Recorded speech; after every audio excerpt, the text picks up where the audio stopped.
אבל אלוהים גדול, ואנחנו בטוחים שהכל לטובה ויהיה לטובה. הביטחון שלנו באל, בצדקתו, במעשיו. רק חבל שאי אפשר לפתוח בנשים שלנו ככה, לא? מה אתה אומר? ידידי שמעיה, מה אתה אומר? על מה אתה מדבר? וגם בחברים כנראה. ידידי, אני לא יודע מה אתה אומר, אבל מה אתה מדבר? יעזור לי אלוהים, אני חושב שעייף אתה מהדרך. נדבר מחר. לא! אנחנו כבר שעתיים משתובבים פה סחור וסחור, אני יודע!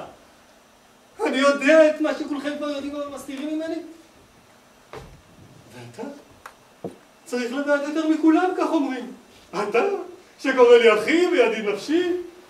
אני מקווה שלא יקע בך השיגעון. יש אומרים שהלימודים נועדו לאנשים בריאים וחזקים, ואני חושב שמע שכני, שמשהו קרה לך. אתה גורם לי דאגה רבה, רדוף רוחות רעות. אני שומע זאת בקולך. רוח רעה עוברת עליך שמעיה בן לוי. רוח רעה. או אלוהים, איזו מחשבה רעה נתת במוחי.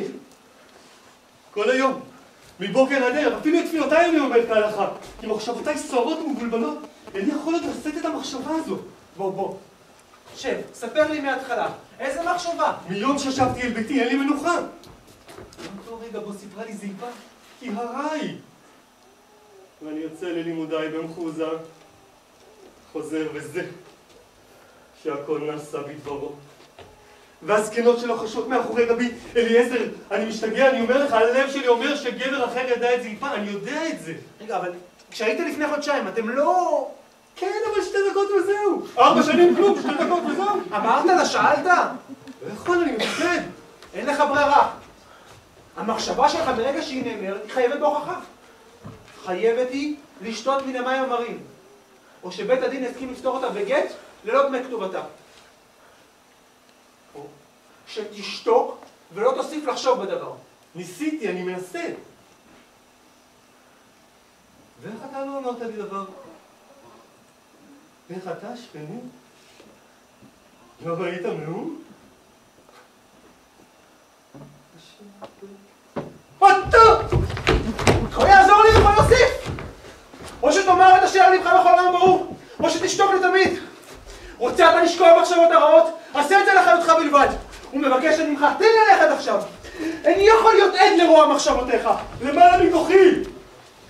איך אני יכול להיות בטוח באשת חיקי? כל כך יפה היא. איך יכול גבר שלא להביט בה, גם עם נשואי? דברים איומים אתה אומר. שמרנו האל! האם אתה מרמז שאי אפשר לנו הגברים להתגבר על יצרנו למראה אישה יפה? ומה זה אומר עליך? זה לא בנו. לא אנחנו צריכים לגבור על יצרנו, אלא הנשים הן. הן שצריכות לגבור על יצרן. הן שמסיעות אותנו לדבר עבירה. כך היה וכך יהיה, ככתוב. אישה מנאפת, אכלה ומחתה פיה, ואמרה לא פעלתי עוון.